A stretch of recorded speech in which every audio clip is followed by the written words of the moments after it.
করে। তুই গেল কোথায় বড় বৌমা? তোর কাছে বাচ্চা দিয়ে গেলটা কোথায়? জানি না মা, ও তো খুব তাড়াহুড়ো করে বেরোলো, বললো কি একটা জরুরি কাজ আছে। তুমি দেখো জানোই মা, আর কদিন ধরে দেখছি কিছু একটা নিয়ে না আবার ভাবছে, আর সেটা ঠিক কি আমায় বলছে না। এই মানুষের তো মাথায় একটা কিছু ঢুকলে আর বেরোতেই চায় না। তরু আসার পর থেকে ওর মাথায়, তোর বউয়ের মাথায় যে কি চলে বুঝি না তো।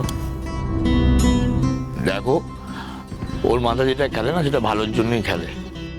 আগেও তো দেখেছো, যেটা নিয়ে সন্দেহ করেছে সেটা সত্যি প্রমাণ হয়েছে, হয়নি?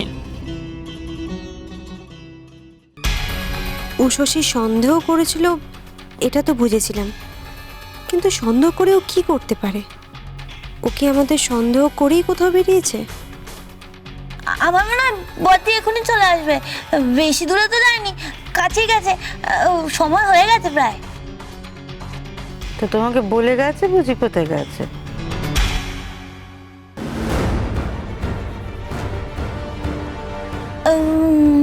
না মানে,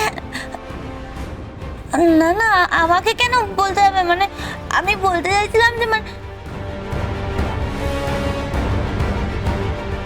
কি করে বলি বদ্দি কোথায় গেছে। আমি জানি ডাইনি বুড়ি ঠিক আড়ি পেতে শুনছে। যদি শুনে পেলে বদ্দি ওই তরণী মাসিকে নকল ভাবছে, তাই আসল তরণী মাসিকে খুঁজতে গেছে। কেলোর কীর্তি হবে। আসল নকলের খেলায় মেতো না উষসী ঘোষ। তুমি তো জানোই না কোথায় থাকতো তরণী দেবী। আমি তো চিঠিটা টুকরো টুকরো করে ছিঁড়ে ফেলে দিয়েছি।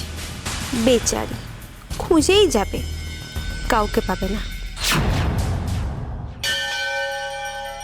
বলো মা, তুমি কেন আমার খোঁজ করছো? আমার নাম নিবারণ ভট্টাচার্য। বেঁচে থাকো মা, বেঁচে থাকো। আমি একবার তরণী দেবীর সাথে দেখা করতে চাই, উনি তো এখানেই থাকেন। তরণী দেবী?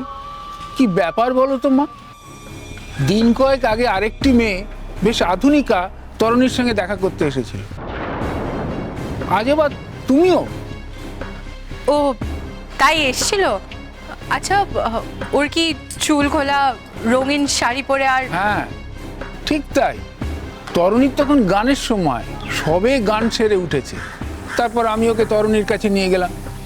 ও, তরণী দেবী গান করেন? করেন কি মা, মন্দিরে দুবেলা ঠাকুরের গান তো উনিই করেন। আর তাছাড়া পাড়ার যত ছোট ছোট ছেলে মেয়ে আছে তাদেরও তো উনি গান শেখান। গানই তো ওনার জীবন। এই তো কদিন এখানে নেই, দেখো বাচ্চাদের গান শেখানো হচ্ছে না, সবাই কিরকম মনমরা হয়ে আছে। ঠাকুরটা গান দিদা কই? কতদিন আমাদের গান শেখায়নি, আমাদের গানের ক্লাস কি আর হবে না? ওই দেখ, সবাই শুধু গান দিদার খোঁজ করে, ওকে ছাড়া কারো মন টেকে না। ভারী সুন্দর নাম তো, গান দিদা। হ্যাঁ, তরণীকে তো ওই নামেই ডাকে এখানকার বাচ্চারা। গানের ক্লাস হবে না কেন? তোর গানের দিদা ফিরে এলেই হবে। তোর গানের দিদা ফিরুক, আমি তোদের খবর দেবো।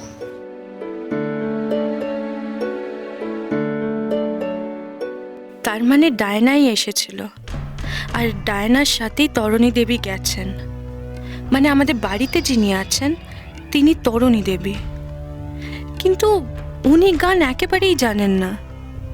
তাহলে বলছি কি মা, এদিকে চলো, আমার গাছে জল দেওয়ার সময় হয়ে গেছে।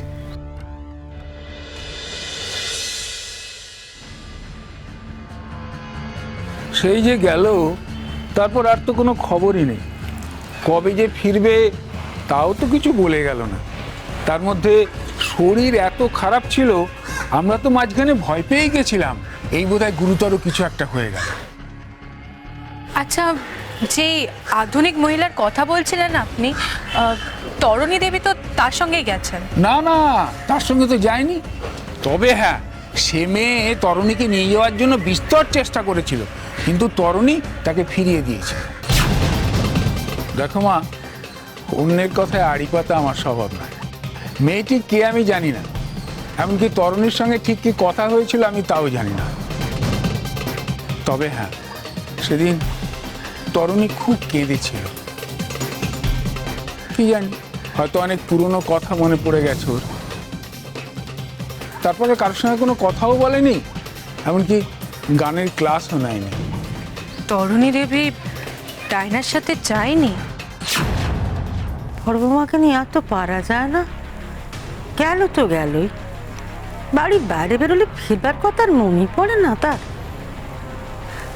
আচ্ছা নিশিত, রাজা দাদু ভাইকে খুঁজতে বেরোয়নি তো? রাজা দাদু ভাইকে নিয়ে তার তো চিন্তার অন্ত নেই। কি জানি মা, হতেও পারে ও তো রাজাকে নিয়ে খুব চিন্তায় আছে। হয়তো সূর্যবাবুর সাথে এই বিষয়ে আলোচনা করতে গেছে। সত্যি তো, আমার বাচ্চাটারও তো খিদে পেয়েছে। সুশাসে কি বলুন তো মা, বাচ্চার খাওয়া দাওয়া থেকে কোনো নজরই নেই ওর, নিজেকে আবার মা বলে। ছি। এই রানী বুড়ি, মিথ্যে কথা বলো না। তুমি তো ভস ভস করে ঘুমাও। বদ্দি তোমার ঘরে গিয়ে বাচ্চাকে খাইয়ে আসে, আজও খাইয়েছে। আমি দেখেছি, নিজের কোনো হুঁশ নেই, মা সাজছে। চুপ থাকো তো সকাল সকাল। খাইতে তো কি হয়েছে, কিছুক্ষণ পরে তো আমার খিদে পেয়ে যাবে, তখন। সত্যি তো, আমি বাচ্চাটাকে মানুষ করছি বলে যেন আমি মানুষই না, সবার সঙ্গে আমার শত্রুতা। আসলে কি বলতো, আমাদের বাড়িতে সব উল্টো উল্টো। এখানে আরেকজন পাতানো মা আছে, সে সব পেলো, আর যে আসল মা সে পেলো কাঁচকলা, খালি কেঁদে কেঁদে হয়রান হয়। আর তুমি এখনো বড় বৌদির বাচ্চার পাতানো মা হয়ে রইলে, এত কিছু করেও আসল মা হতে পারলে না। এই সবার সাথে সবার তুলনা করিস না সোমা, আর তুই করছিস? হ্যাঁ, ছোট বৌমার সঙ্গে তোর মায়ের তুলনা করছিস তুই? হ্যাঁ গো তরু, না তোমার তো প্রতিবাদ করা উচিত ছিল, তুমি বলছো না কেন কিছু? হ্যাঁ, তোমার কি মনে হয় না যে তোমার দিদি নিশিতের যোগ্য মা হয়ে উঠতে পেরেছে? কি আমি আর কি বলবো, ছেলের এখন ভালো অবস্থা, সে তো আর আমি দিতে পারতাম না। আমার তো বিকেরের কপাল। দিদি ওকে প্রতিষ্ঠা দিয়েছে, সুতরাং দিদি যোগ্য মা। দেবার কথা যখন বলছেন তখন লুটে পুটে নেওয়ার কথা বলছেন না কেন? দেনা পাওনার কথাটা কি আমার শাশুড়ি মা কিছু কম বোঝেন নাকি? ডায়না, ডায়না তুমি কিন্তু মুখ সামলে কথা বলো। নিশিত, আজ তুই কোনো কথা কইবি না, যা বলার আমি বলবো।